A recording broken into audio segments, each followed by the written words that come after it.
That's because the federal government has pledged to support small-scale refineries to develop the oil sector.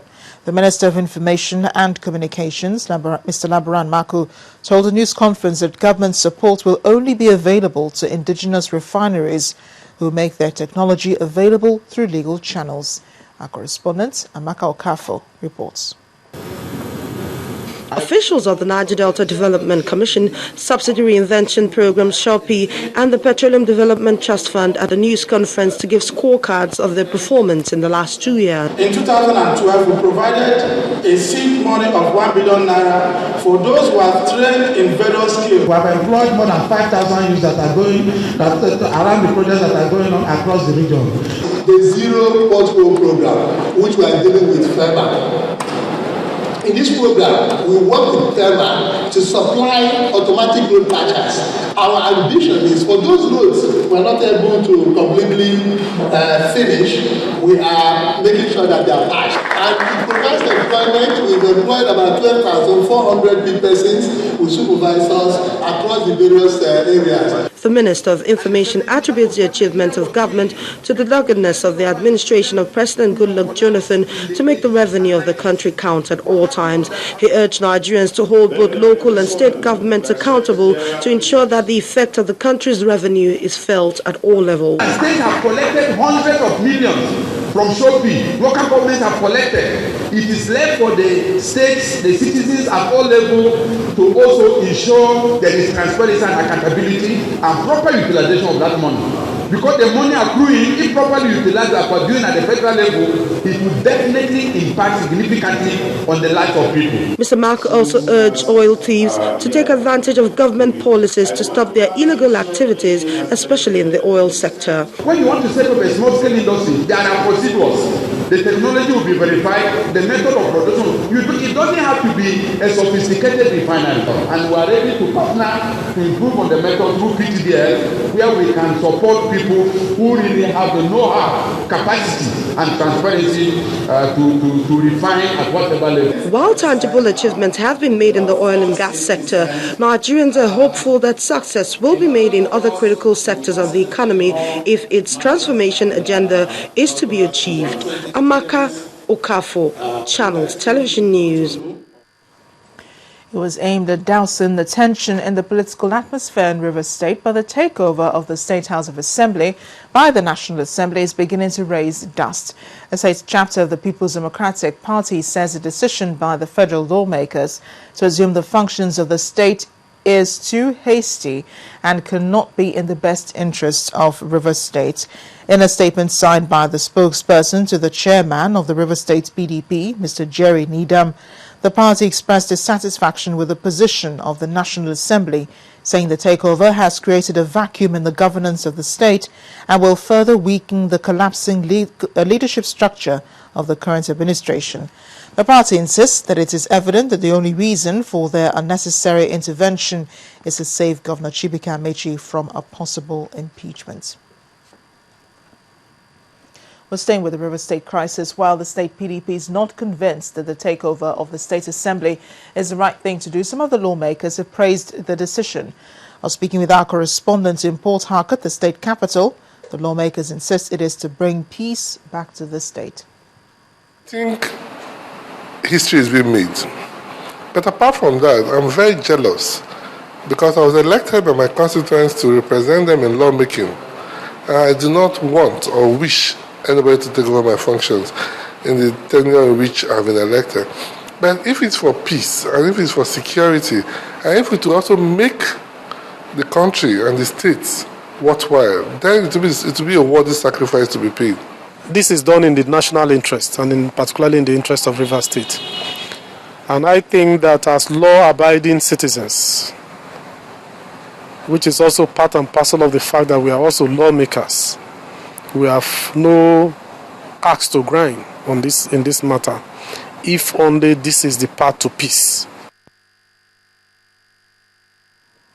We're staying in Rivers State, but away from the political crisis. Wife of the president, Mrs. Patience Jonathan, has visited Port Harcourt following the death of her mother in a ghastly motor accident on the East-West Road.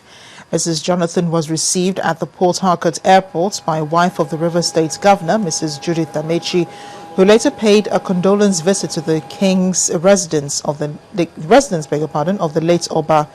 Mrs. Amechi, who was accompanied by the State Deputy Governor, Mr. Tele Ikuru, and other top state government officials, described the late Mrs. Oba as a woman who made appreciable contributions to the development of the nation.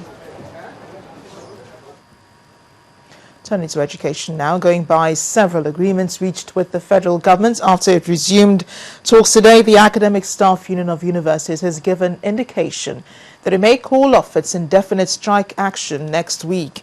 Now, after hours of talks behind closed doors, chairman of the 19-man committee set up to look into the disputes, Governor Gabriel Suswam, said that all but 2 of the outstanding issues with ASUU had been resolved. Governor Suswam added that the committee will tackle all the issues that have led to strikes in all public universities in the country. We're able to agree on major issues as have been briefed to you by the SGF, except on 2 issues which we're still meeting. The issues concerning the funding of the university, or rather the intervention, and then the earned allowance by the university lecturers. These are issues that are outstanding. Otherwise, all the other issues have been agreed on. And we believe that by next week we should be able to arrive at agreement on all the issues and probably ASUU will call off the strike. And my committee, which is dealing with the need assessment document that was done by a committee put together, will be meeting again on Thursday. And on Thursday, we'll look at all the infrastructural deficits as it relates to our universities, and then see when the government will start implementation. And we intend that will be started immediately. Benue State's Governor Gabriel Suswam. Barely a month after President Goodluck Jonathan's visit to China, the Chinese government is now seeking stronger political ties with Nigeria. This formed part of the discussion between the Chinese ambassador to Nigeria, Mr. Deng Boking, and the national chairman of the People's Democratic Party, Mr. Babanga Tukur, in Abuja. Both men called for the strengthening of the relationship between their leading political parties. I believe that the party-to-party relationship is the core issue for our 2 countries. It's the most important part of our 2 countries' comprehensive relationship. Without a party-to-party relationship, we cannot regard the relationship between our 2 countries is comprehensive, is sound. All along, historically, nations come together more when they are trading with each other, because they tend to protect their mutual interests.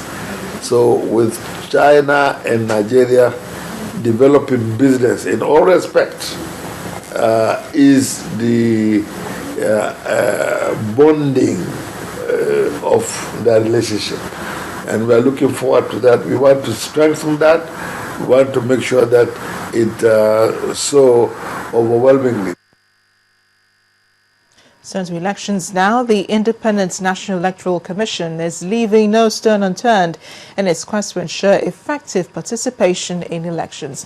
INEC has begun meeting with various groups to seek support for citizen education and mobilization for upcoming elections, especially in 2015.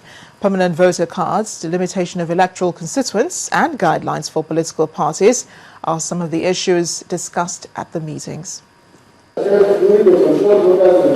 Concerned citizens from various groups, including political parties, civil society organizations, and professional bodies, converged on this hall to witness the launch of the strategic plan by Nigeria's electoral body. Or charged with the responsibility. The Independent National Electoral Commission, INEC, launched the document in order to help manage election processes. As the 2015 elections approach, ensuring the voting rights of displaced persons in crisis areas becomes important. There are some places that have been deserted. The polling units are of no use any longer. They are not polling. They cannot be called polling units because polling units are meant for voting. And since there are no people there, it is likely